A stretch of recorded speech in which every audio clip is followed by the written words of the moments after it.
Hello, can you hear me? Okay. Okay. Maybe give a couple more minutes. I don't know why some people did not coming.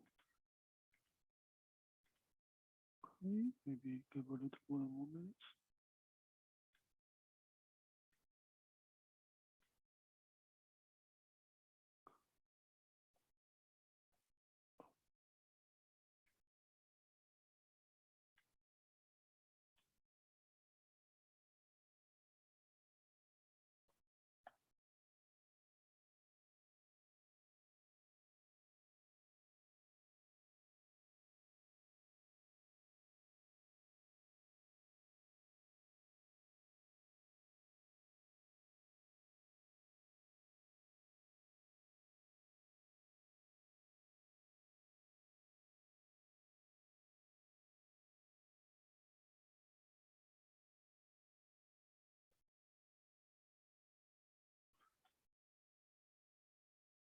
Okay. Okay. I get this thing started. Okay. So. Okay. So. Yeah. So.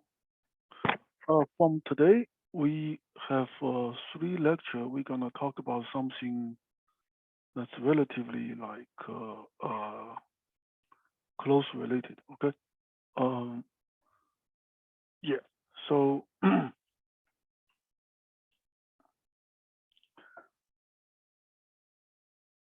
So in terms of the problem solving, so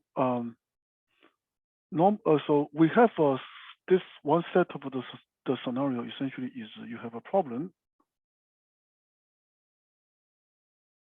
that it it has some like input data, right?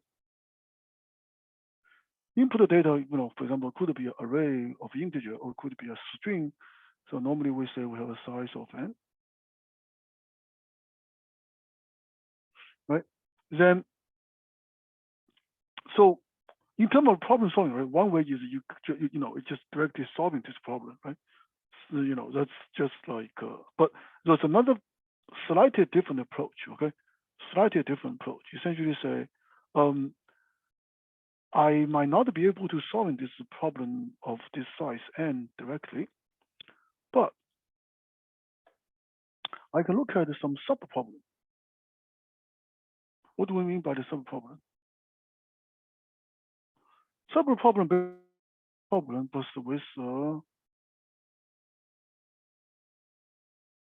with a smaller input size.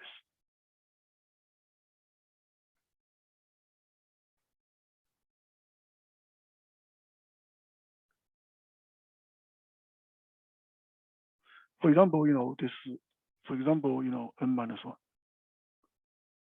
okay, n minus one, right? Then then this type of approach essentially say, okay, I don't really know how to solve this problem of size n directly. Instead, I I would assuming if I already have a solution, for example, if I already know how to solving for the subproblem of the size n plus one, n minus one. So instead of solving this size of n directly, I'm thinking about how can I build up the solution for size n from the solution from size n minus one. Okay, so basically is build the solution of n from a solution k where k is less than n. Okay, so right, then if I know how to do this, and I also know how to solving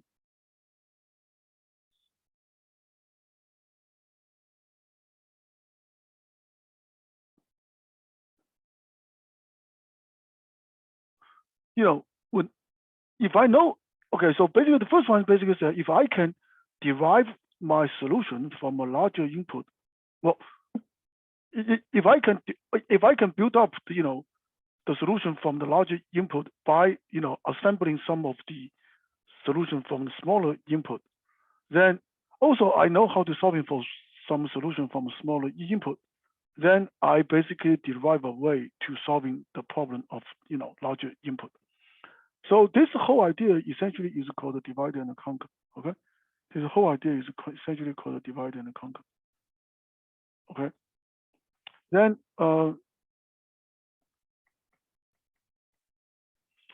depends on how you're assembling your larger solution from the smaller solution. We have at least 3 different scenario.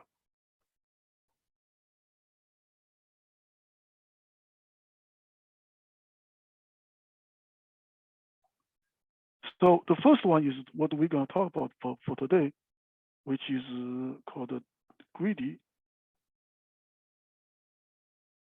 The second one is the what we're going to talk about the next time, which is the DP, dynamic programming.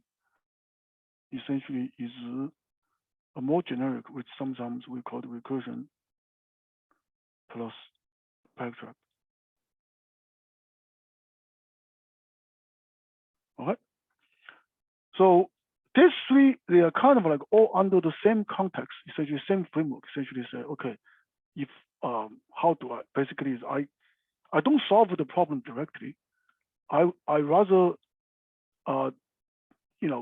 break down the problem into a smaller problem than I have assembling the process, essentially assembling the one from the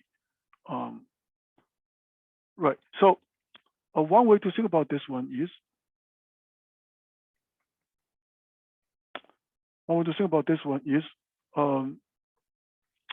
essentially is the, I think folks, do you guys know what is a domino, right?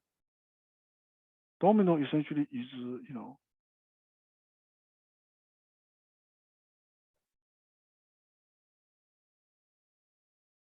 right. So for example, this is, you can think about this is 1, 2, 3, 4, 5. Then this is n. This is n plus 1.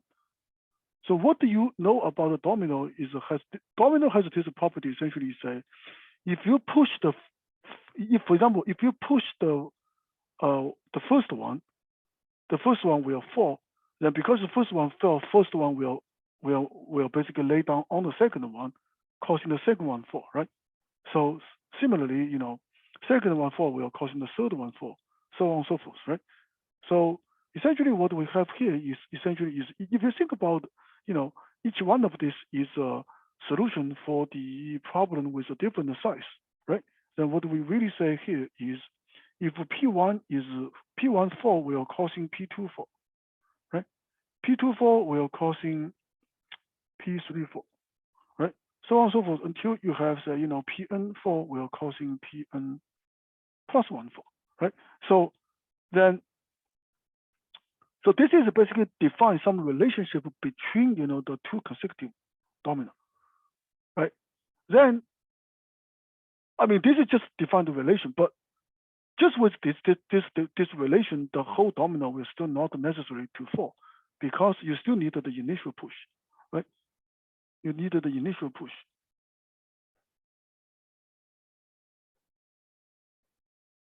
Okay, you need the initial push. That's actually the reason. If we can also prove P1 is if we basically essentially with this relation plus the initial push, then you kind of like can show everything can fall. So in terms of the context, in our case, essentially say, I can derive P2 from P1. I can derive P3 from P2. Okay, so on and so forth. I can always derive from Pn plus 1. I can derive Pn plus 1 from Pn. Then if I can also solve for P1, then because I solved the P1, then by the previous relation I can solve P2, so on and so forth. Basically means it will solve everything. It will solve everything. Okay, so this is essentially so this one contains 2 parts, right? So this is what we call the recurrence relation, right? This is the initial condition.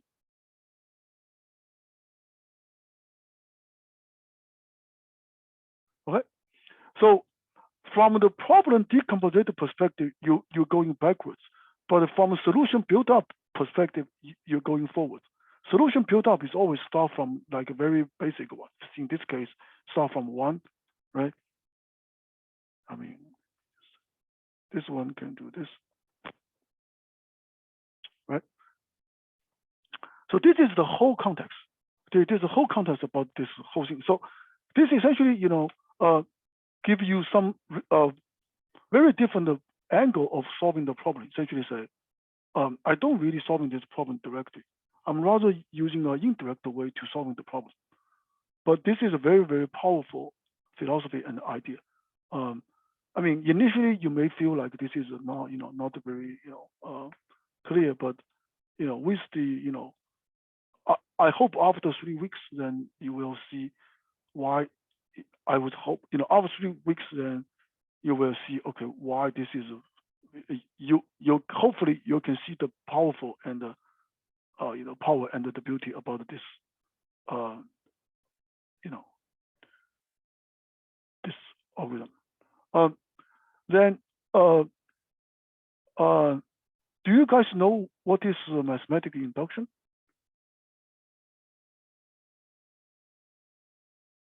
Do you guys know? You can just type on the chart, if you know. If you don't know, my guess is you might not know, but at one point it's probably good to know that. I will post some like relatively relevant material in the Discord channel. Then you guys can look up. So this one has a close relation between the mathematical induction. I mean, actually, in terms of the logical, build up, it's almost identical. It's almost identical. Okay, so yeah, and two more things I want to talk about a little bit here. Then we can. So from the start problem to the original problem, this is the build up, right?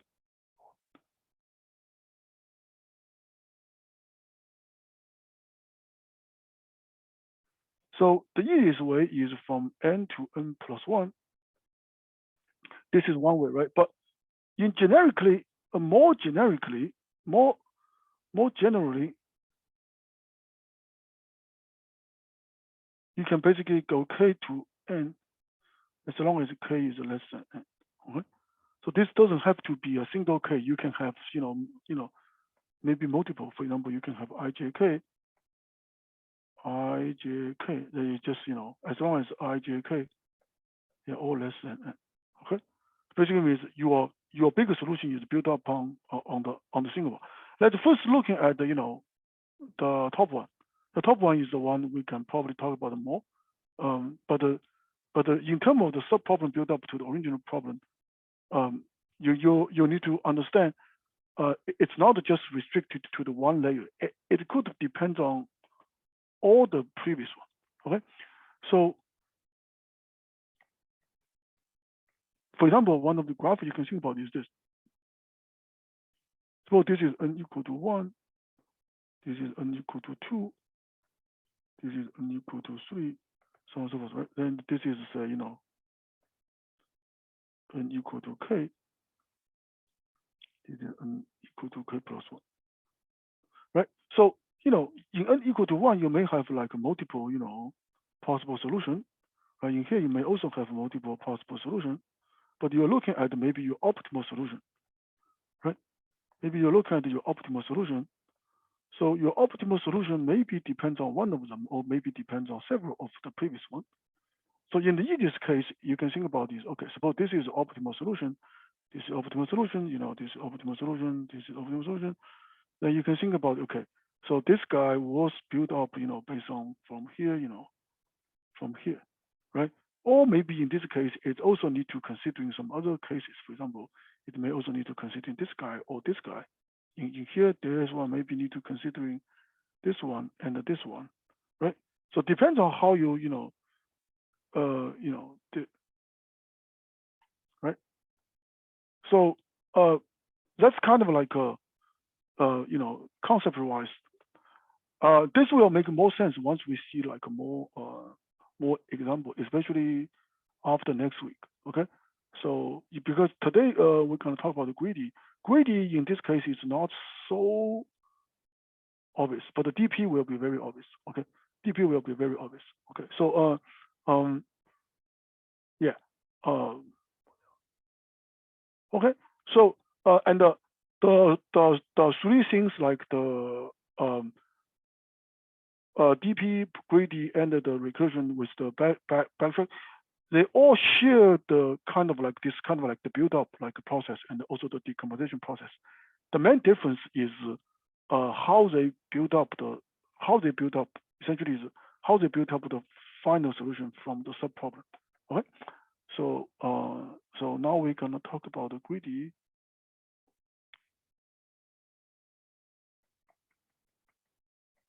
So let's first start with one of the very famous example in the greedy algorithm.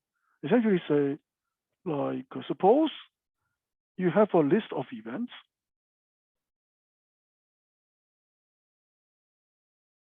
Okay, each event will have a starting time and end time.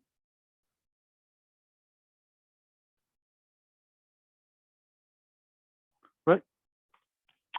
So then you cannot at any time you can only be at the single events at any time. Basically, at any time you cannot be at the two different events. Okay.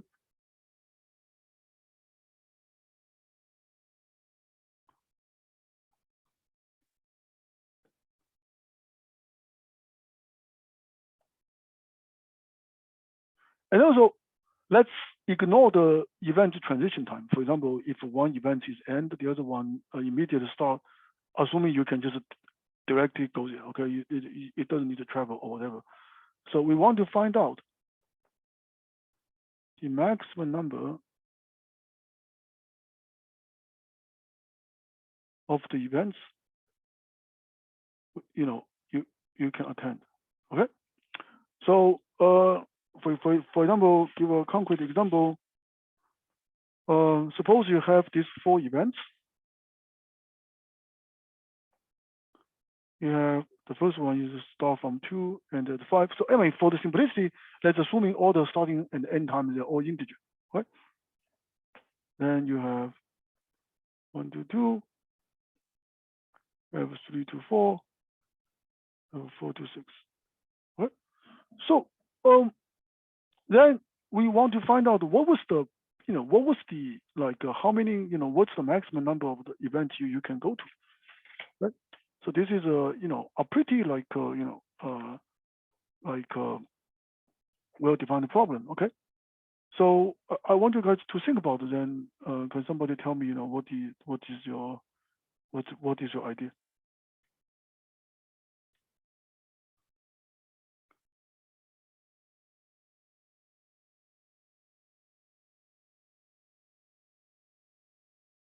Okay, do you guys first, are you guys clear about the question?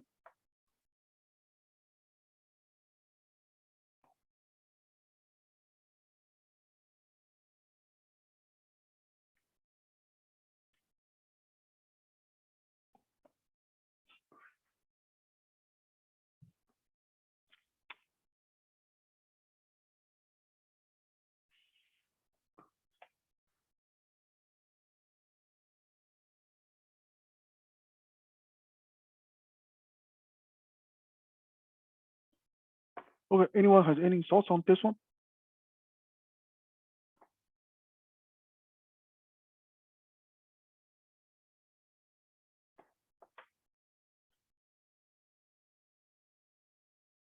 Hello, are you guys still here?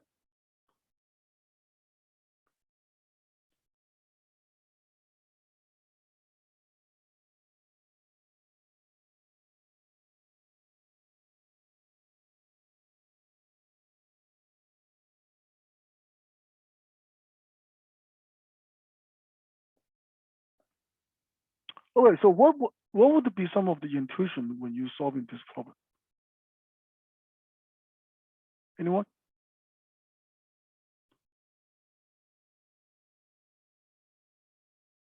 Well, I guess this is not. I mean, this is a pretty like. I mean, this is kind of like happening in your daily life as well, right? So, for example, if you do a scheduling, you will have a list of the things, and some of them will be overlap, will be conflict, right? How you wanna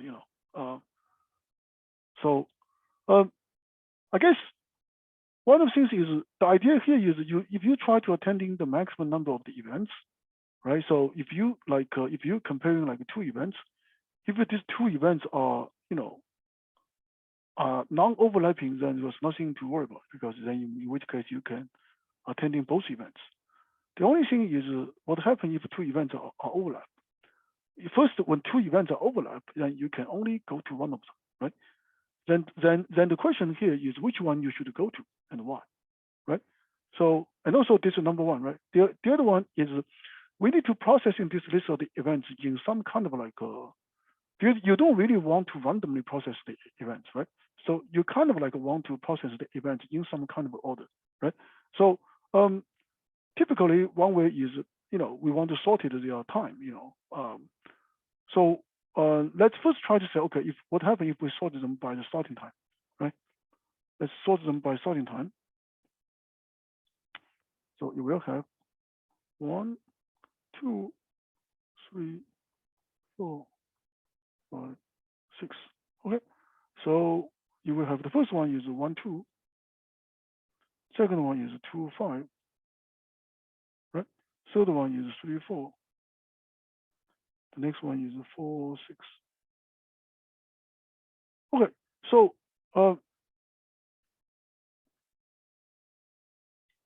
okay. So I guess then you have something you can just scan from start from right. So if we sort it by start time, right? Okay. So first one, okay, first one is 1, 2, right? Then let's look at the next one, which is 2, 5. So 1, 2, and 2, 5, this is easy one because they don't really overlap, right? So which means I can take, I can kind of like go to both. So in this case, I can say, okay, I'm gonna go to 1, 2, right? So which is sounds pretty okay, right? Okay. The question here is the key question is the next one. Now you add the 2, 5. You add the 2, 5. Now you process the next one is 3, 4. So 2, 5 and 3, 4 clearly they overlap. Then you can only go to one of them. The question is which one you should go. Okay. So Aaron and Leo, I really want you guys to make a choice here. So 2, 5 and 3, 4. You have two events. Clearly these two are overlap. Could you maybe you can either speak up or you can type in the chat. Can you tell me like which one you, if you're gonna make a choice, which one you're gonna go and also why?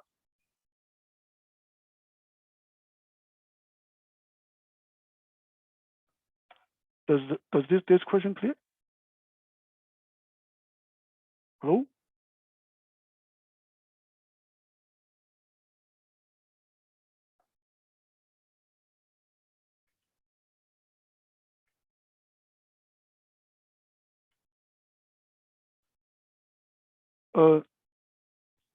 Aaron and Leo, are you guys still here?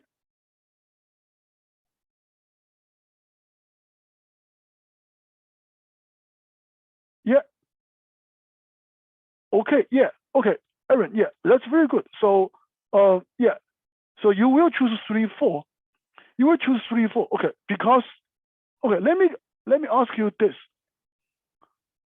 What happens if I remove this without change your choice?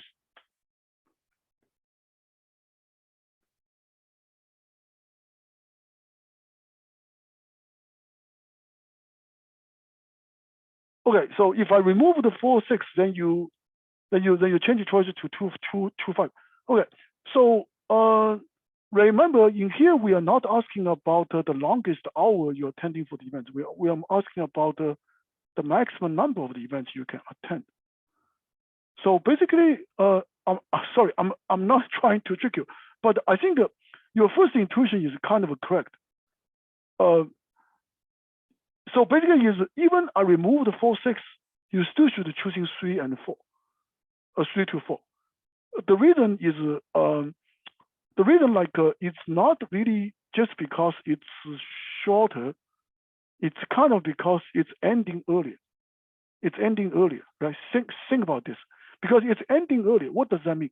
If it's ending earlier, then which means it has a higher chance to allow the next one coming, right? So basically, I'm kind of already giving you the answer. Essentially, in this case, 2, 5 and 3, 4.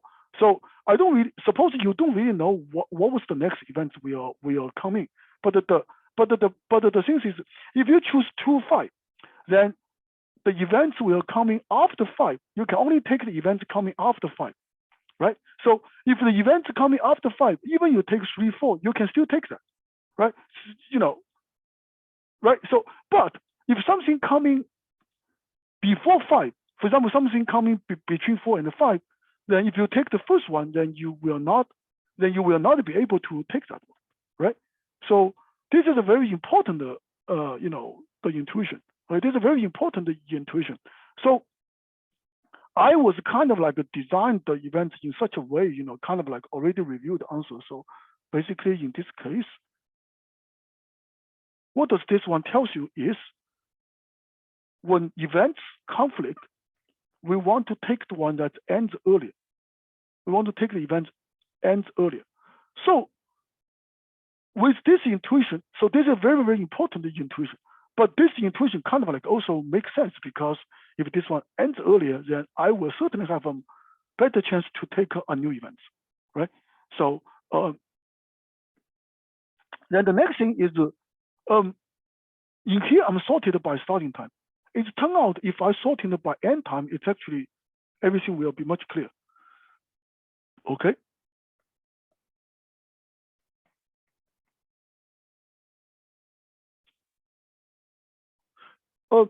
By the way, I actually encourage you guys to speak up because in this one, it's not really it doesn't really matter whether the answer is wrong or correct. It's more about the thinking process, more about how we're approaching this, right? Because especially if something you never seen, so it's got to be very difficult to be correct at the first time. But if it's not correct, we want to know. We will want to see why it's not correct. Then we can find out. Okay, because everybody the thinking will have some places which is flaw, right? So you want to find out. Oh, so now you can compare the different intuition. Then you kind of see, oh, why that intuition is not correct, right? So this is actually very very important in the problem solving, not just in a coding algorithm, even in math. Essentially, is people sometimes will have the first intuition. I mean, first intuition, if the sometimes it's correct, sometimes it's not correct. I mean, that's happened, right? So, but if it's not correct, we want to know why that is not correct, right? Because that's okay. So now let's sort it by the end time.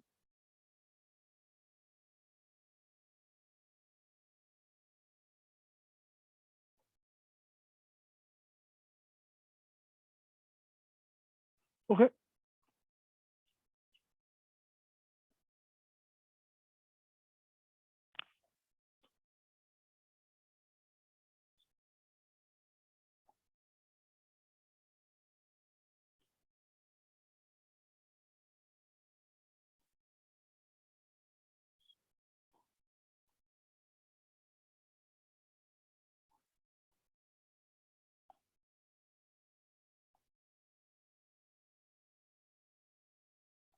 Okay.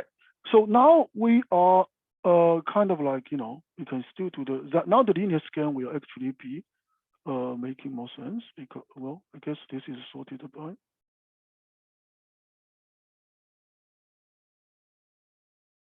Okay, so now now we can basically very easily to basically uh, to see that. And also one suggestion is try to play around with some other different data sets, and you can see why this is sorted by ending time is actually better than sorting by the starting time, because you can always construct certain you can always construct a case if you're sorting by the starting time, it will produce a less optimal solution than if you sort it by the end time.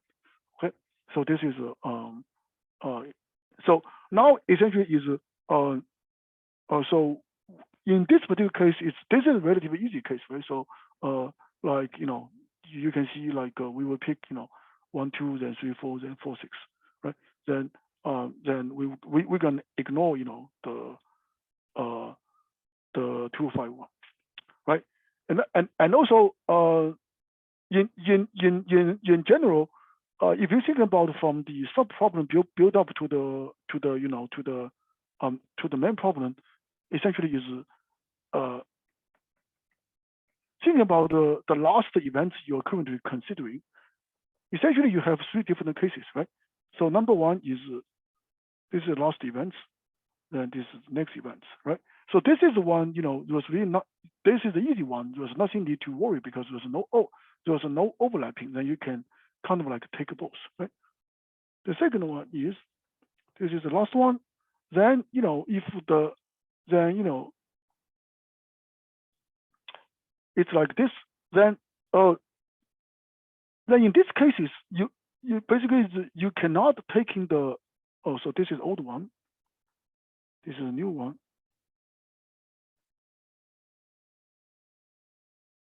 Right? Right. This is a new one. Essentially, is you have to uh, you have to like you have to like you have to like you cannot take the new one, and also we already show like by not taking a new one, at least you will not making a worse choice. You will not. I mean, at least you will not make the choice will not make the solution worse. Okay, probably equal or even better. That's actually the reason what is really happening, right? So then like if we assuming you always sorted by the end time, then another cases could be like this. Because remember the end time must be because we sorted by the end time, right? If you have something really like this, clearly you don't want to take the new one because this one is easier because if you take the new one, the first is you cannot take the old one, so your solution will still be the same. But because you have some overlap between, you have sometimes even further, even ahead of the old one, so potentially you could overlap with something which is already there, right? So that's reason this will, if you take the new one, it will not produce a better solution. That's the key idea. That's the key idea. Similarly, the reason for the number 2 is if you take the new one, not taking the old one, then well, just for this 2, you will produce the same solution. But if there's another event coming, you could potentially produce a less optimal solution. Okay, so that's the reason we are saying choose the earliest end time is what we call the greedy choice here.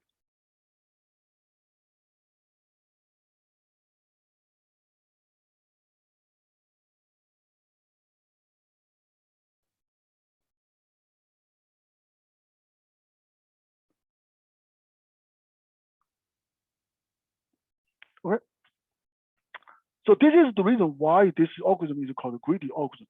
Then let's try to summarize 2 of the main property about the greedy algorithm. So number 1 is greedy is you normally go from n to n plus 1. So first one is all the sub problem will be the optimal problem. Sorry, essentially okay. The correct way to think about this one is the optimal solution.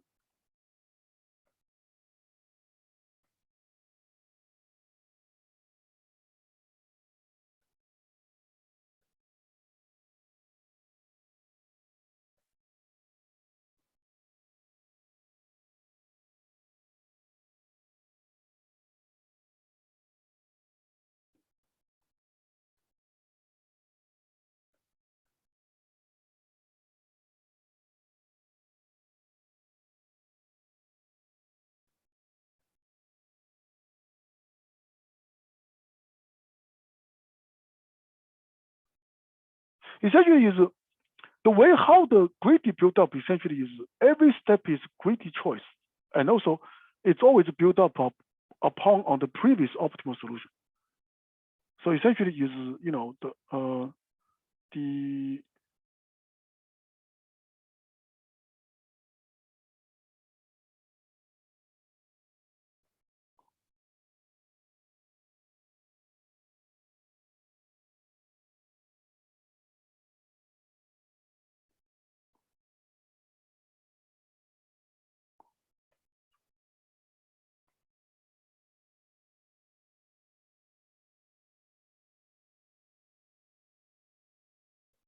when you build up the solution for n+1, go from n, you make the greedy choice. Essentially, is the one like is the look to you is best optimal. Okay, so this is kind of like the greedy algorithm in general, and also in the actual strictly speaking, when you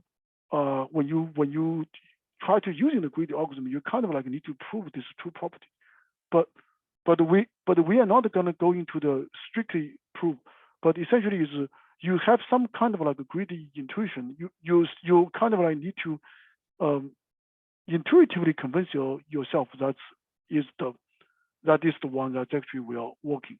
Okay, and the next week when we talk about the DP, we will show you the cases when in certain scenario greedy will not work. Okay, greedy will not work. So then with the comparison, then you probably will understand there's part better. Essentially say, like for example, when you construct the solution of n+1, you have some kind of like idea how to build up from n. Then if that choice happen to be the greedy, then you have to ask yourself, does greedy the property really satisfied? If it's not, then you can use in DP. Okay, but that's something we're going to talk about next week. But if essentially you need to kind of like convince yourself a little bit. Okay, so yeah, so in this case we kind of like show you in the previous slides. Essentially say by picking up the earliest latest ending events, first one is it would not making the solution worse. Okay, essentially especially if you have event conflict case, right? If you're picking the one that's ending later, then that would produce maybe equal or probably but the worst, potentially the worst solution. That's actually the reason is saying, like why this is kind of like working.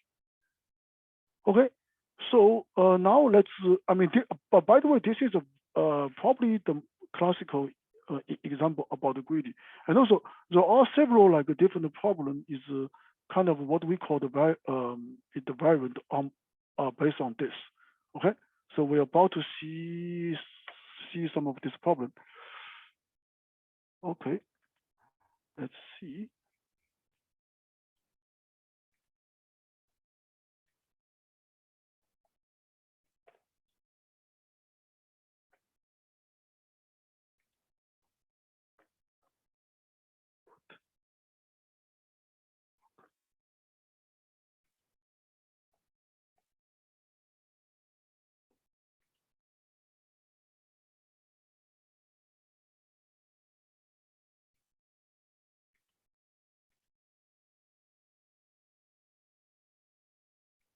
Okay, see this problem. Okay, so this problem is kind of like just directly, the derived from the one we just talked about. Okay, so this one basically say the minimum number of arrow to burst the balloon. Okay, so the balloon basically is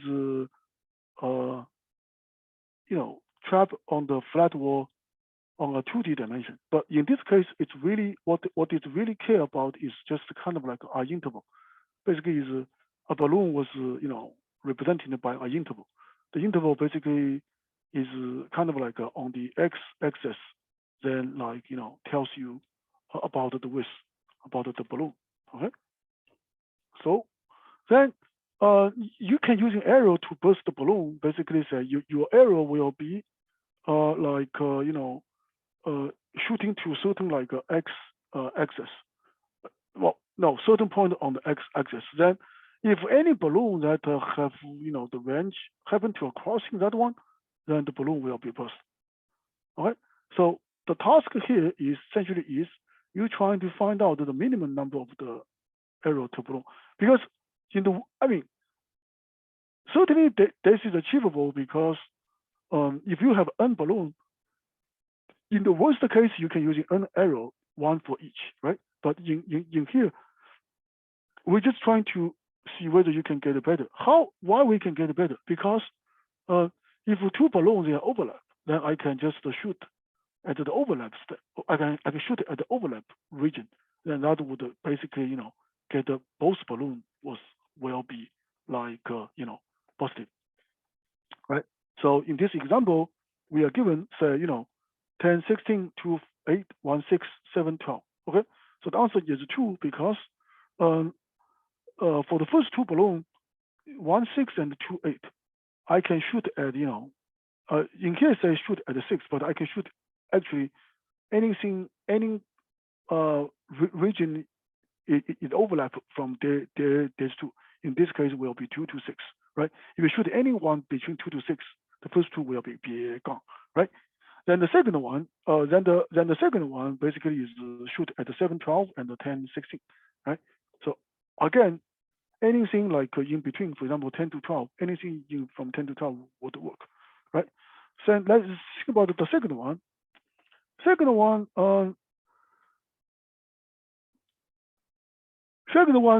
1, 2, 3, 4, 5, 6, 7, 8. So in this case, actually 4 balloons, they are all over, they are non-overlap, right? Non-overlap, then you cannot using one arrow to shoot 2 balloons.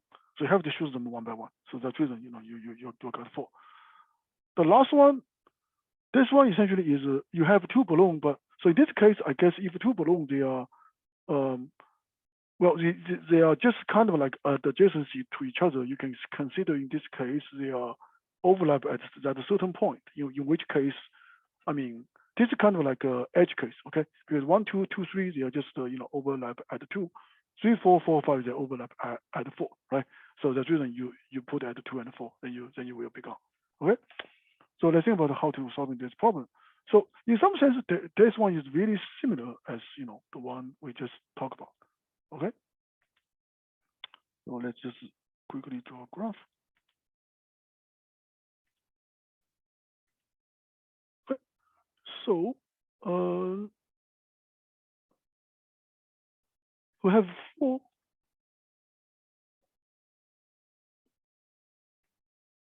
Right. So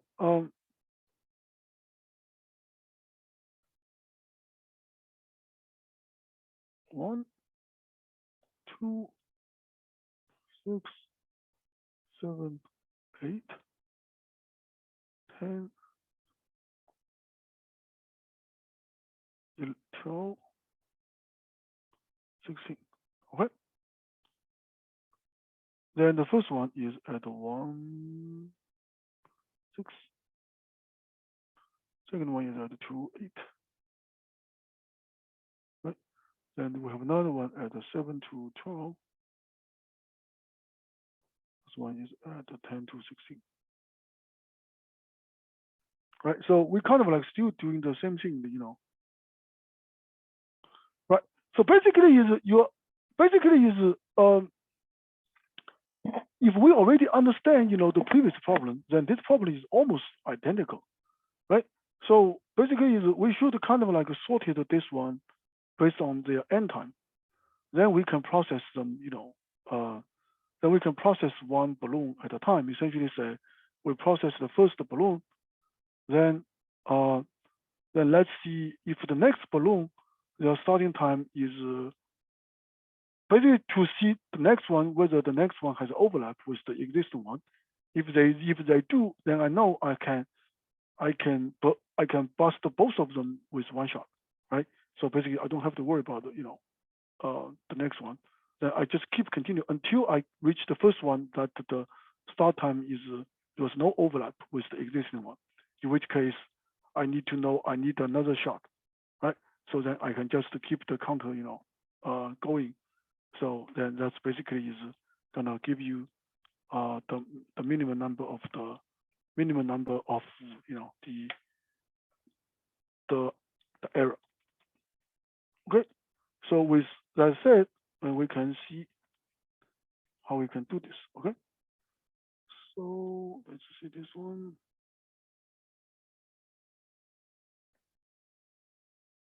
Okay. So okay. So in here, your input is a two-dimensional integer array. In this case, it's gonna be n by 2 because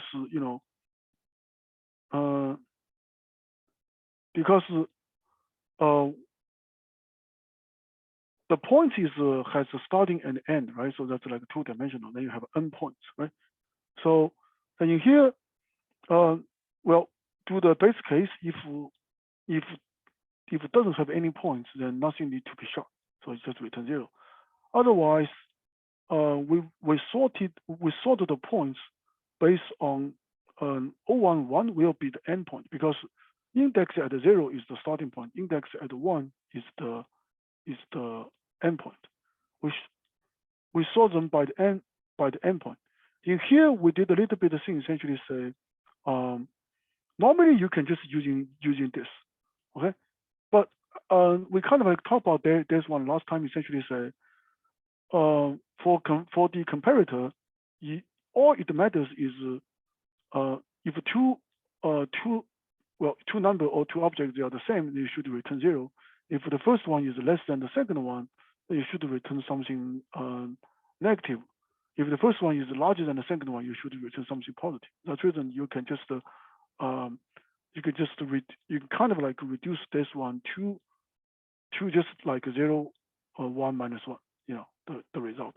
Then you can kind of like avoid, because 01 minus 02, this one could 011 minus 021 could potentially causing the integer overflow. I think that's something we talked about the last time. Okay. Now we know, because now this list will have at least one balloon, so I need at least one arrow. The first arrow will be point to the first balloon, right? First balloon, so that I calculated the first endpoint properly. Then I'm processing the points, right? So I'm grabbing the starting time. If the starting time is larger than the first end, this is the only time I need to know. This is the only time I know I need a new arrow. I need a new arrow, right? Because I mean, from the question in the edge case, if they are equal, you can still start with one arrow, right? So this is the time I know I need a new arrow. That's the reason I incremental the arrow, and also basically all the previous one can just go. Then I can just processing. I will be basically updating. Basically, this will be the current balloon I'm currently looking at. So that's the reason I'm updating the endpoint. All right. So by doing this one, it will give me the number of the error, the minimum number of the error. Okay. So I hope you guys are good with this one. Then let's see the next one. Next one is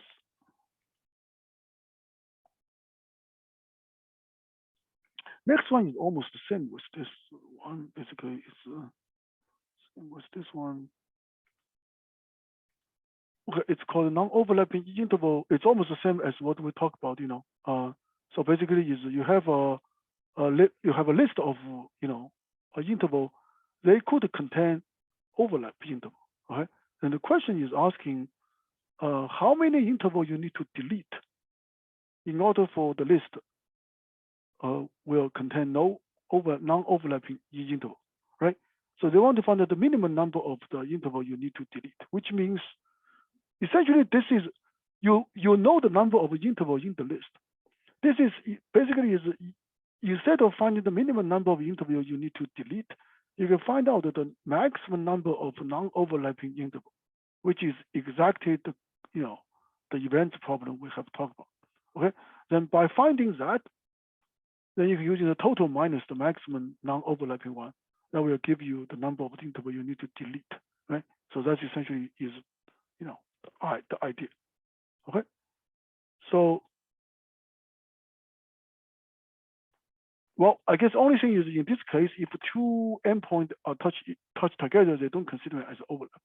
Okay, so this is a little bit, so let's think about because we kind of like already know this problem. So let's just think about it. Let me just show you the solution in here, which is okay. In here, okay. Well, I'm define a comparator. So in here, okay. Sorry, I did not using that trick. I guess because in here, this one probably, but I guess normally it's still nice to using that trick though. In here, because it's comparing with A1 and the B1, right? So that will still be the endpoint. A0, B0 will be the starting time, right? The starting time. So we'll be sorting based on the end time, sorting based on the end time. If the intervals, if there's no intervals, there's no need to remove anything, right? Then I'm sorting by the end time, right? Then I'm pulling the first end time. Then I'm kind of basically in here I'm calculating the maximum number of the non-overlapping interval. So essentially is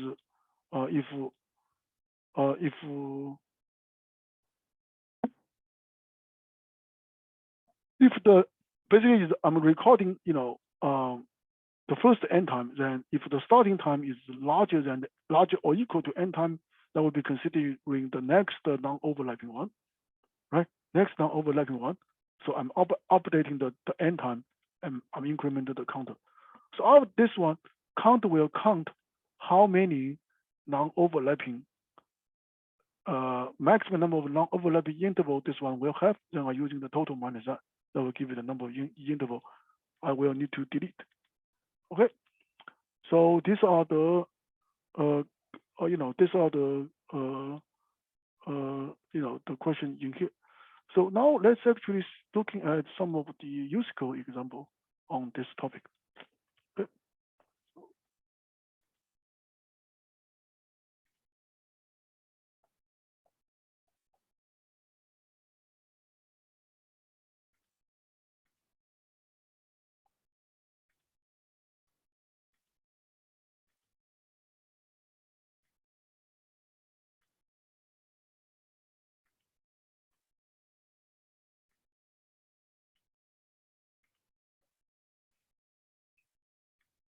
Okay, let's look at this. The useful one is a slightly different, than the one. Okay, so first is it turned out the greedy start this well, I mean Usiko starting to putting the greedy into the bronze because I remember previously in bronze you don't need to know any like a greedy one, but now they kind of like put some like greedy type of thing. So this is one of the examples. But honestly, this is not a typical greedy algorithm problem. Okay, it's just more like you have the intuition you want to using the greedy like the way to do this. Okay, let's first look at this problem. So basically, is Farmer John has a cousin called Ben. Ben is a mad scientist. Okay, then Farmer John basically is he ordered N cow. He made the order of N cow. Okay, the N cow has a cow has two different breed. Okay, one is H, the other one is G. Okay, then in the input you have three things. The first one is the number of the cow Farmer John ordered. Okay, then the first line essentially is to give you the what Farmer John ordered the supposed list of the the two breed. Okay, then the second line essentially is what the order Farmer John was actually getting, right? What the Farmer John was actually getting. So the problem here is these two lists are not the same. That's actually reason Farmer John is not very happy. Okay, so the reason Farmer John wanted his cousin Ben to see whether Ben can fix this problem. So Ben created this machine called the multi-cow breed flipper. What does this one do is, if you call this machine on a range of cow, then this machine will basically flip every cow in this range. When we talk about the flip, essentially say if the cow used to be H, then if flip it will become G. If it used to be G, it will flip become SH. Okay. So so for example, this one will give a concrete example. So this one has 7 cow, right? 7 cow, like GHH, GHH, right? So then like this is what the Farmer John wanted, considered ordered, but what the Farmer John got is H H G G G H, right? So then we are saying, okay, in here, Farmer John can a bank can using the machine to do this one twice to flip it. How to do that? The first one will be basically is flip the first one because the first one is just not like let me okay. I guess let me just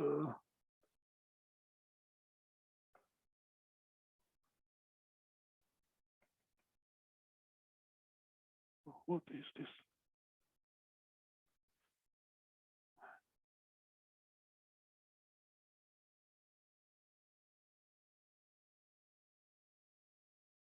What? So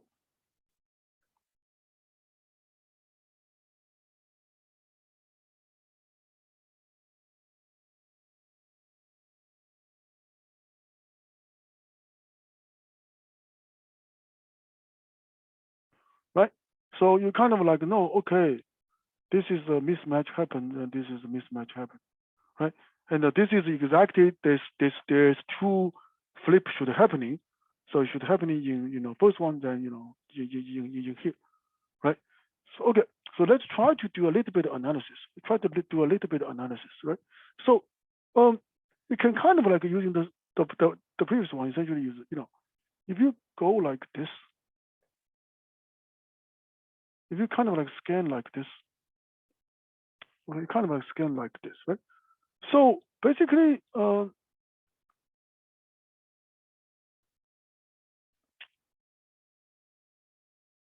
the idea is if if you scan from left to right, if you see the matching one, then you do nothing. Once you see the unmatching one, then you know you need to flip that cow, right? But then you just continue looking. Basically, is find the maximum consecutive.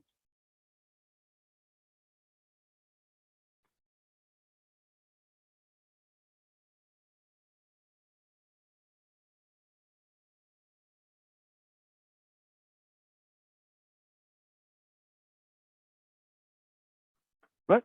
You want to find the maximum consecutive unmatching count, then flip. So this is what we call the greedy choice here.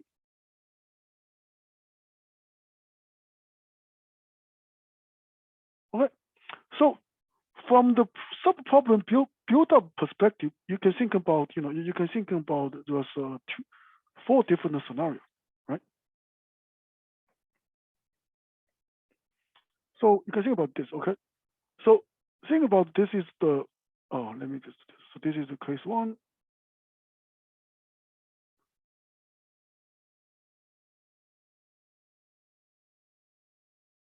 Oh damn it. So as I said, suppose suppose this is like a size n, but we're looking at the last one. If the last one is matching, then this one is matching. That's easy. You do nothing, right?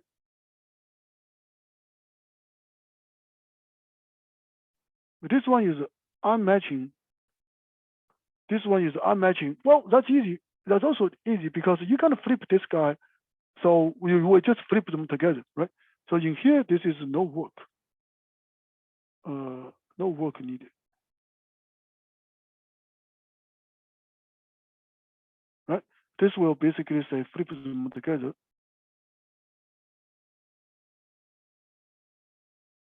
Right? Flip them together, right? So the interesting part is the second 2 cases. One is this guy. If this one is matching, this one is unmatching. All right. The case 4 is this is unmatching. This is matching. Right. So in here we claim you should start a new flip. In here we should say basically say you should stop the current flip. Now let's think about why. Let's think about the why. Let's first think about the case 3. Let's first think about the case 3. Okay.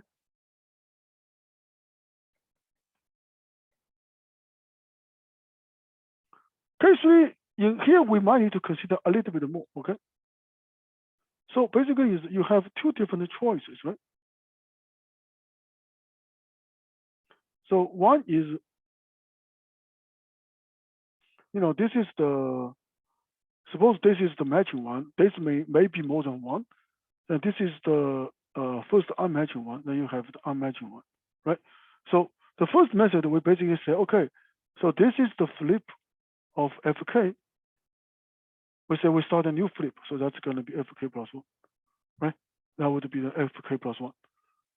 Then, well, maybe you have a different choice, right? Maybe you can do this.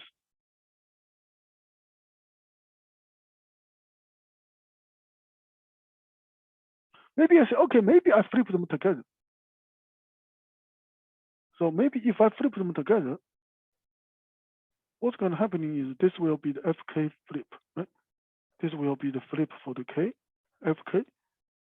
Because basically you're saying when I flip this part, I will also flip the new one, right? But what this guy gonna generate it to you? It will become something like this, right? So this one will be matching, this one will be matching, but now this one will be unmatching. This one will be unmatching, right? So then you can say, oh, so I will need another one. I will guarantee to need another one flip, which is,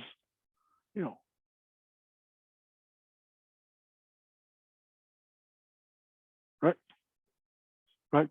So this basically tells you by doing this one, this does not really generating a better solution, right?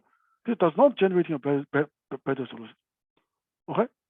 So that's actually the reason, like, if you considering further, it's actually you basically you can find out kind of like a similar result. Essentially, is if you do that, it's really not gonna get anything better. Okay. Then the case 4 will be very similar as this.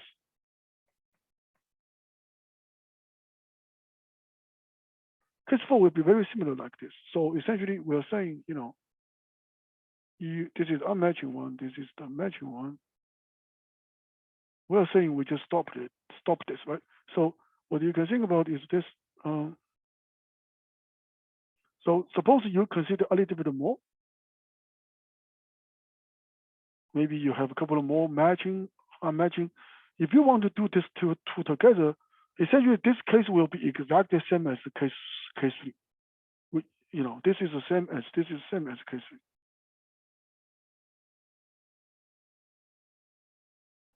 So basically means you're not gonna getting anything better, right? That's kind of like a proof, our like the greedy will kind of like work. And with this said, once you thinking through this, then the actual code is actually not very difficult because you just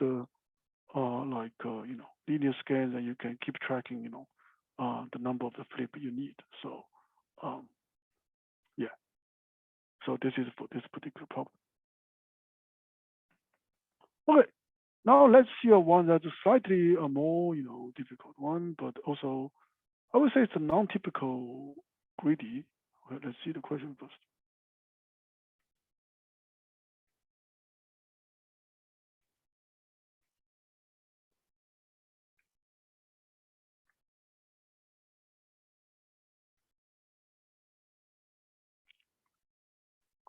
So let's see one in civil. So this one,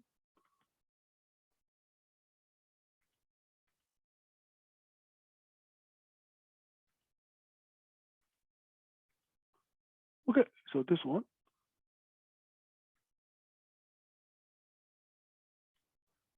Okay, so this one basically say this one called a high cost win. So basically, okay, a couple of things. One is okay, so essentially you have two cow playing cards. One is Bessie, the other one is Elsie. Okay, so then you have a 2n of a car. Then this 2n of car is number from 1 to 2n, right? Then Bessie kind of like know the order of the car Elsie will play. So then they asking here essentially is what is the best strategy Bessie play to allow Bessie can win like more game, right? More run, right? So they give a concrete example. Suppose each one of have 3 cards. Then Elsie has the card is 164. Then first is that basically means Bessie will have a card 235, right? 235, okay. So then then clearly we know like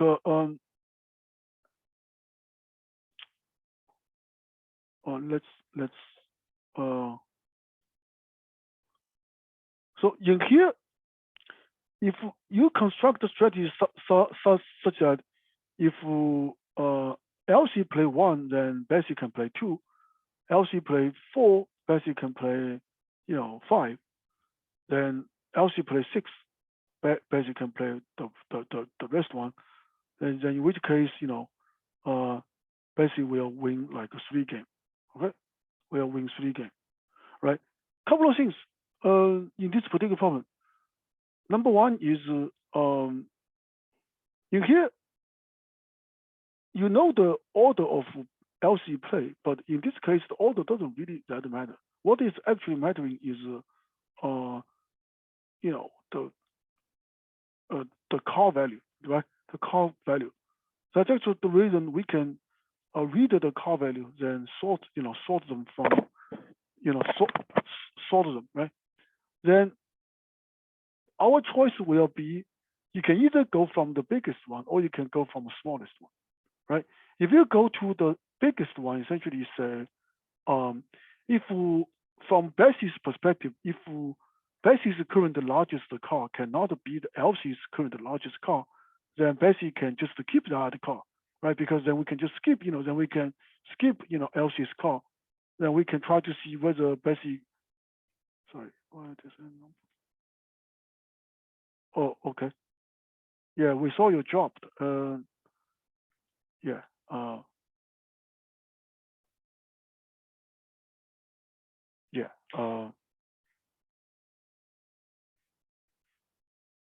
Yeah. I don't know. Like for the internet the thing. So, one thing is yeah. I probably. I mean, if you found out that your home like internet is an issue, then a couple of things you can check. One is I think in our area the only provider is the Comcast, right? So make sure you have the latest model and also has has the like a good Wi-Fi router. So that way, like yeah, that one does help solving the Wi-Fi problem because I used to have a old one, so I think I kind of like upgrade that one, uh, start the beginning of the COVID, because at that time everybody has to stay in home, so the people competing about the Wi-Fi, so I upgrade everything. So I upgrade the router, upgraded the modem. So then after that, then everybody is happy. So yeah, yeah. So sometimes that's if that become a frequency, in your home, then you might want to talk to your parents about this. Okay. Okay. So back to this one. So if you if you think, if we can sort of, both people's cars from the bigger number to the smaller one, then you can, Bessie's choice will always be like kind of like, you can kind of think about, we implement some kind of like the 2-pointer kind of like the mechanism. Essentially is we scan from the largest one to the smallest one. Then, then if Bessie's current largest one cannot beat the Elsie's largest one, then we can just, discarding Elsie's largest one, then because then we can still keep the basis current the largest one because it may have a chance to beating the next, because the next call will be smaller than the next call in LC's stack will be smaller than the current one, right? So if basic cannot beat the current one, then basic may have a chance to beat the next one, right? So this is kind of like if you looking from the largest call perspective, or you can do the other way, essentially is from the smallest one. I mean, either way works, okay? Either way works. If you go from the smallest one, you can always say, okay, I'm comparing the smallest one with on both. If basic current smallest one can beat LC's smallest one, that's awesome. Then we're moving the pointer both one up. If it cannot, then I will throw away basic this current smallest one. I will basically ask basic to bring a larger card, right? Because if you scan from the smallest one, then the next one will be larger, right? Then you have the kind of an intuition. If the current card cannot beat, then the next card may have a chance to beat it, right? So that's essentially is then you. So implementation wise, we're using the greedy. We're using 2-pointer, but the idea behind this is really greedy, right? So now we can see how we can do this. Okay.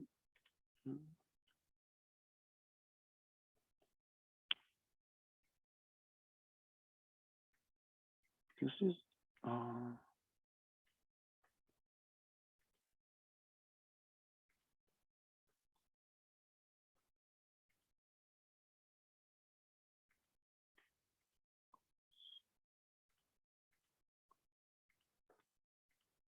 okay. For this particular problem, there was two things I found out. One is like the greedy. The other one is, if you look at here, you are given this input, right? You're given this input. You need to somehow effectively getting, because in here they only give you the output of LC. You need to get the basis card number as well, right? So this is this is the last time I found out some folks has issue to get this part correct. One of the common way is if memory is not a problem, because in here they say okay, n is from 1 to 50,000, right? So that's not a very large number. So the 2n number can fit into the memory with no problem. So we can just using essentially the way how I did is we're using the Boolean array. So let me show you how I did it. So yeah. So first we're reading n, right? Reading n here is 3. Then we know if you have n, then total we have 2n card, right? So now we know 2n. So now I initialize this Boolean flag, essentially say to recording. Basically is this one. Okay, so I'm using this flag kind of like indicator to indicate whether essentially if this value is true, then basically means this car is owned by LC. If this value is false, then this car is owned by Bessie. Okay, so then I'm reading the value, then I'm just setting the flag properly. I need to do this -1 shift because index is stopped from 0, right? Okay, now after I have this one, after I have this, I can get Bessie's car and LC's car directly from this Boolean array, right? Because I'm just going from 0 to n. I'm going from 0 to n. Depends on this value. If this value is true, then I know this car, this index is belong to. This index is belong to, like this index is belong to like.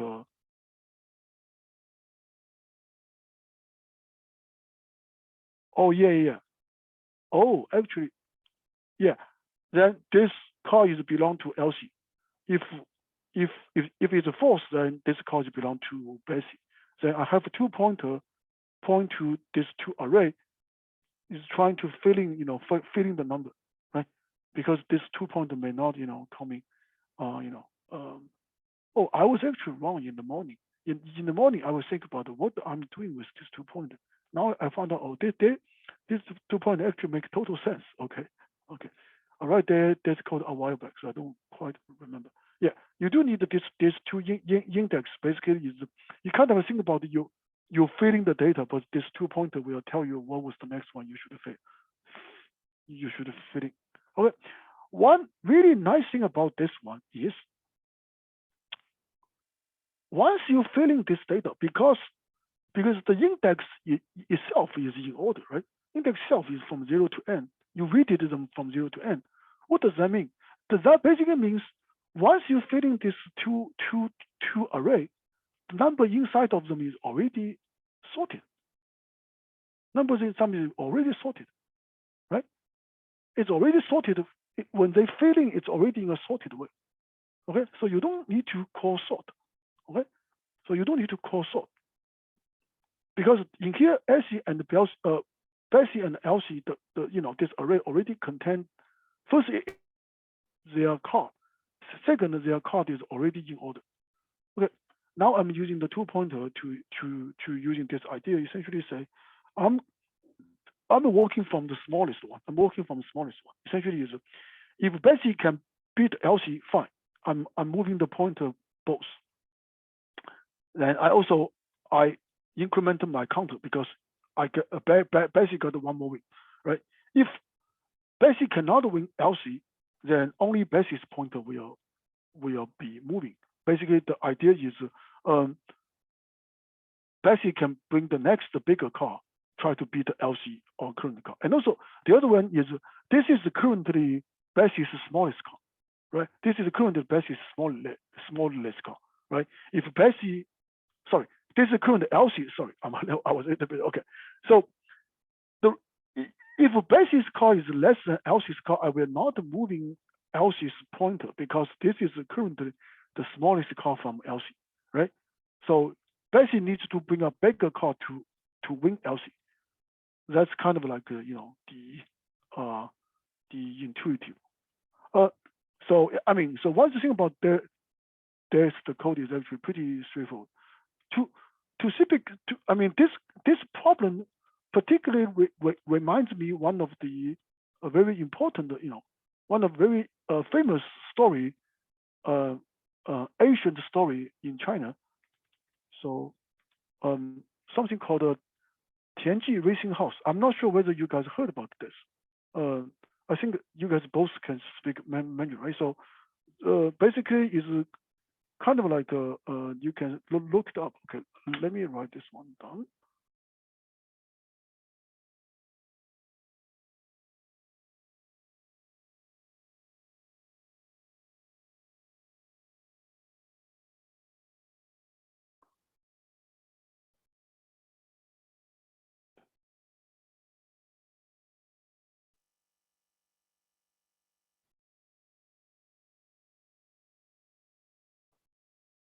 What?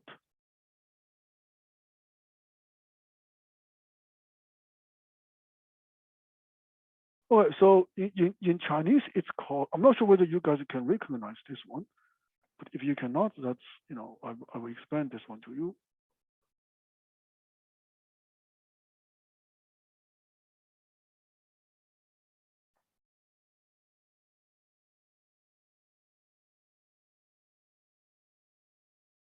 So Tianji is a name, it's a person. It's basically it's a very famous, like, the strategist.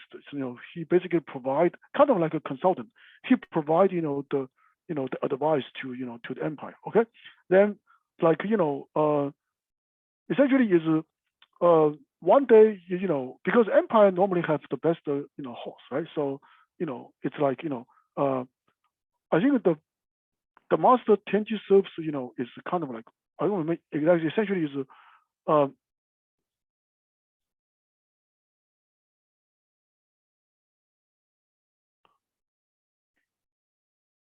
oh, actually, it's not Tianji's idea. It's Tianji is the guy who Tianji is a general. Tianji is a general. Then he was like he was kind of like asked to do a horse racing with the empire, but empire clearly has a better horse, right? So then they basically say, okay, we have a 3 different level of the house. We have a 3 different level of the house. You can think about it, you have like the best, you have like the best house, you have a better one, and the good one. Okay, then suppose A is the the empire, then the B is the guy, B is Tianji. Then I'm just using some number. For example, this guy is 100, this guy is 90, and this guy is like 80, this guy is 70, then this guy is like 60, and this guy is 50. Okay, if they are raising the house using the same level, then then Tianji will basically lose for 3 rounds for sure, right? Because because but the reason, one of his strategies is called Sun Bing. Sun Bing essentially is the one. I don't know whether you guys know about this one. There's a very famous one called Sun Zi Bing Fa. So this is kind of like he wrote this book essentially talk about how should you make a comeback and war. So then he gives the idea essentially say, okay, let's not try to compete with them with the same level. Let's try to switch them. So what does that mean is in this particular case, okay, I'm saying like, okay, if the empire plays the best, I'm using the worst to play with them. If empire plays the better one, I'm using the best to play that one. I'm using this one. Then clearly in this case, then you can see, B has a, overall, clearly A has the better horse, but the B can still win A in the 2-1 win, right? So that's kind of like where the strategy comes from, right? So these are a very famous, Chinese story. So that's exactly, resembling this problem. So that I feel like, this is really, awesome. So, yeah, I guess I'm not sure, like, if you, in the future, if you're taking like, are you guys taking any Chinese? If you take some Chinese, then you probably, you can ask your Chinese teacher about this. This is a very famous story. So, yeah. But it's basically, it shows about how important your strategy is, right? Even you may not have the best resource, but if you like get your correct strategy, you can still using the weak to beat the strong. So that's what the war comeback, those things is about, right? Okay, so we still have some time. So let me first pause here to see whether do you guys have any questions so far?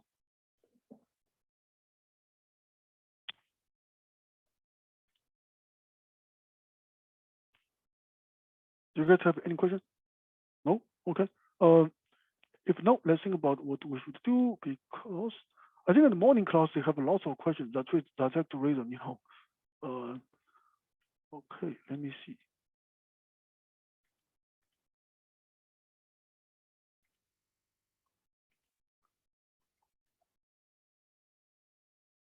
Okay, maybe we could look at one more problem. Oh, let's think about this problem. This is also the one I've done a long time ago. Remember this. Okay, so there's another one which is so this is called why did the cow cross the road? Okay, so let's think about this one. Okay, so Farmer John trying to learn how to cross. Okay, Farmer John's cow try to learn how to cross the road effectively. So they figure out the chicken can help the cow to crossing the road. Okay. Chicken are very busy, so I only have a limited time to help the cow. There was a sea chicken on the farm, convincing them at 1 to see, and each chicken is only waiting to help the cow at the precise time Ti. Okay.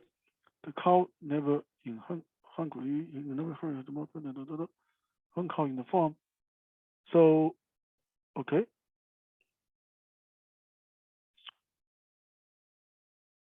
Yeah. So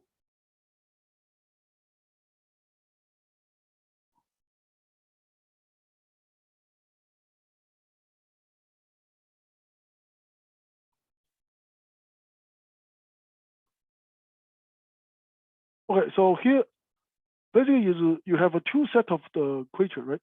One is chicken. Chicken will only have like a fixed time. Then cow will have an interval. Okay. Then in here, each cow can be paired with at the most 1 chicken, and each basically is they help each other, but they have like 1-to-1 kind of like a pairing. Okay. Please help to compute the maximum number of the cow chicken pairing that it can be constructed. Right? That it can be constructed.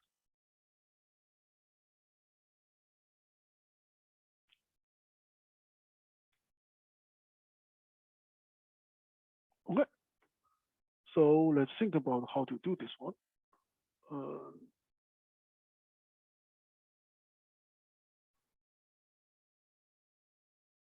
Clearly, we have a two list, right? One list is the chicken, the time, right? The other one is the list of the cow, right? So again, we have the same problem. Essentially, is we want to like chicken is easy because we can just sort some time. We can sort the time by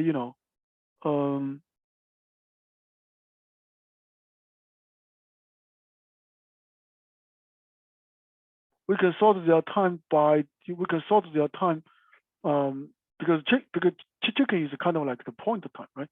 So you can just sort them, then cow will have an interval. So you have to think about how to sort this interval. Okay, how to sort the interval. Okay, so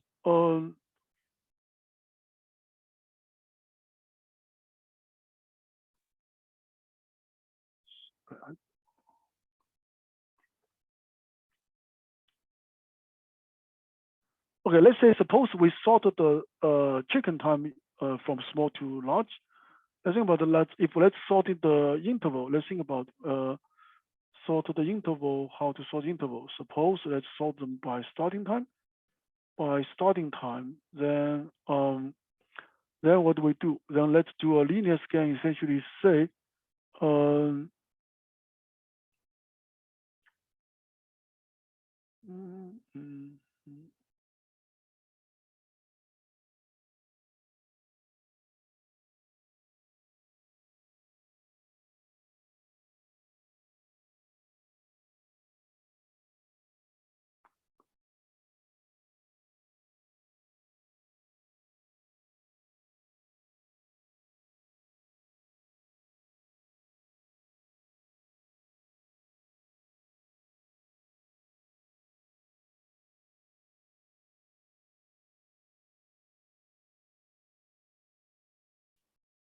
Oh, I see.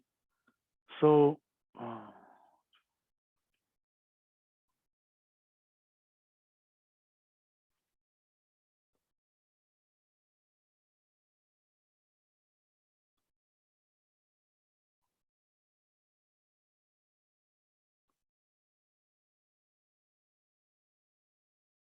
okay, so let me show you what we can do in here.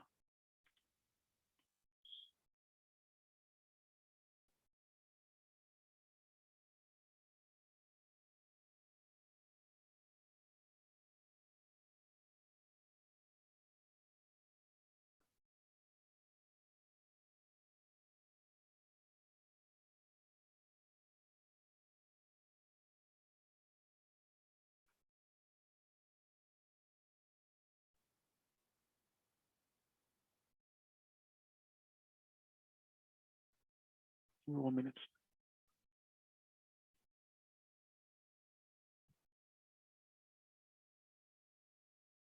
Okay, yeah, that's what I was thinking. Yeah, okay, so let's just show.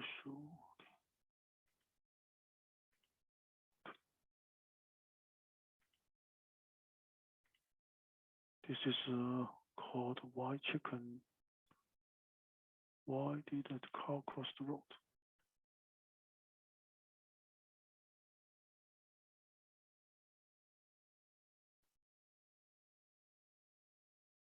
Okay, so think about this one. Okay, so number one is this, right? So like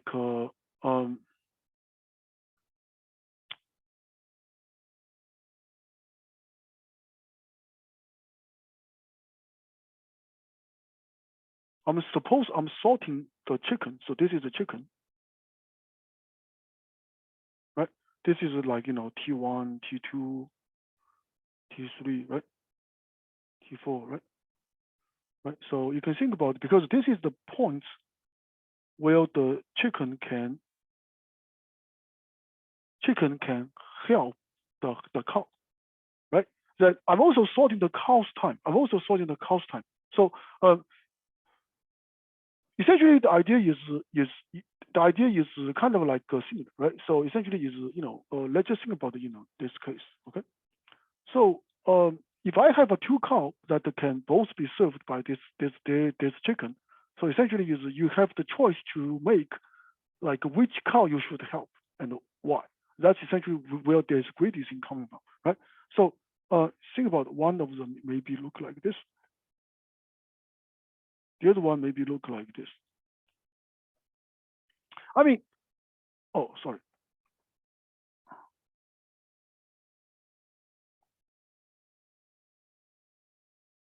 Right. So this is almost the same as the previous problem. Essentially, is think about this.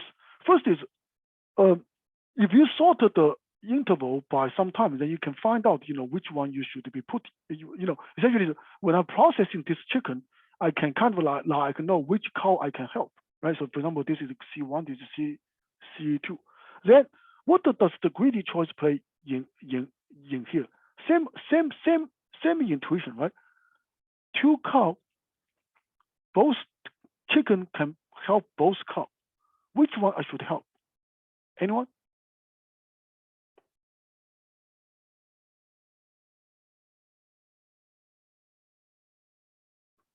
Which one I should help? Does this chicken should help C1 or C2?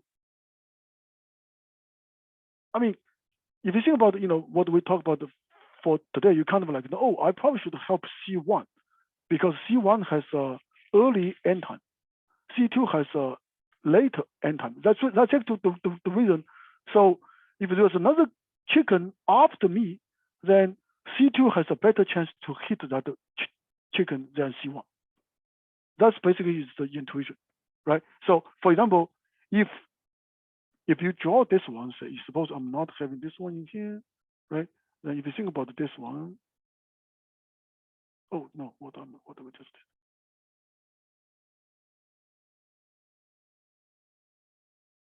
Right. So if there was some chicken starting at this time, then this chicken can help the C2, but it cannot help C1. That's the reason.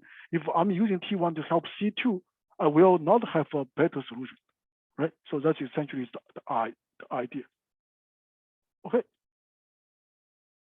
Right. So that's essentially the idea. Okay. So in terms of the implementation, let me just quickly show you that.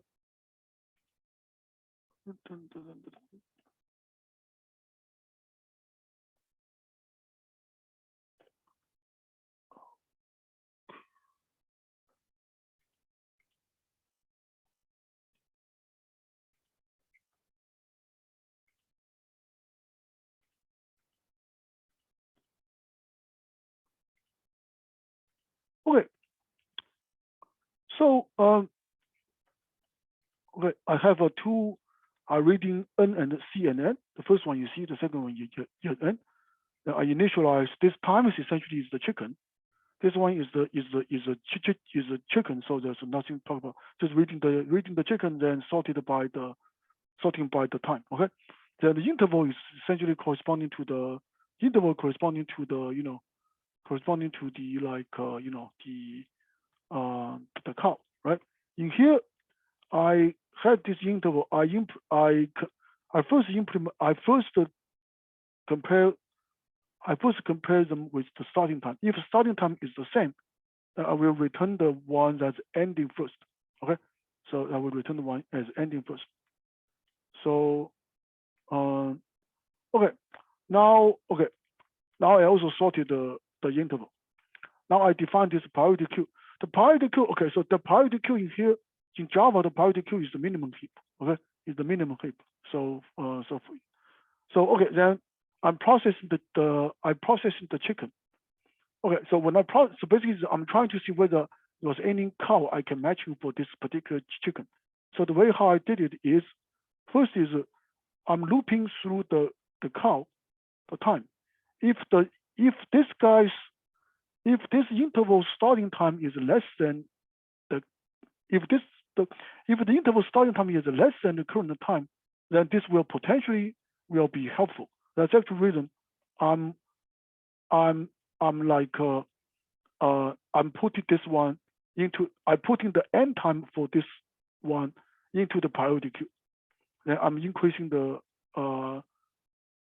basically is the index essentially kind of like a 2-pointer kind of idea, right? Basically is when I process the chicken T, I will put all the cow that has a starting time earlier than this one into the priority queue. Then I will also popping out all the end time, which is also earlier than the current chicken. Because if your ending time is earlier than the current chicken, then this chicken cannot help you, right? That's essentially what this one say. This one basically says if your starting time is earlier, his starting time is earlier than this chicken, then the chicken could potentially help you, right? Right. So basically, this is the by doing both, then whatever in the priority queue will be the potential cow that this chicken can help. Okay. So I'm adding the interval if this interval is earlier than this time. Then I'm popping the interval if the ending time is earlier than this, right? Then after this one, if the priority queue is still not empty, which means there will be a pairing, there will be a valid pairing for this particular chicken. And also remember, priority queue is a minimum heap. Essentially is I only putting the ending time into the heap. Basically means the cow with the earliest ending time will get help, right? That this is what our greedy choice lives, right? So then I'm processing. Then I'm just if this one is now empty, I will have a parent cow. Then I will just popping this parent cow because there's a cow will be get helped, right? So in here you can kind of like see this is a common kind of thing essentially is in the civil essentially is you can sort your collection in one based on one property, then you have a priority queue to kind of like processing this one using a second property. So this is like a pretty common pattern, in here. Okay, but again, this is still using the same greedy like intuition. Essentially, is the one who ends first should get helped because the one ends later will have a better chance to hit the next chicken. Okay, so that's basically is this. Okay, that's pretty much what I want to talk about for today. Okay, so again, as always, like if you have any time, feel free to post in the channel or message me. Yeah, and also like some of you may taking AMC 10 next week, so good luck on the test. Okay, then I mean we will continue this topic like next week. So I will see you next week. Okay, bye.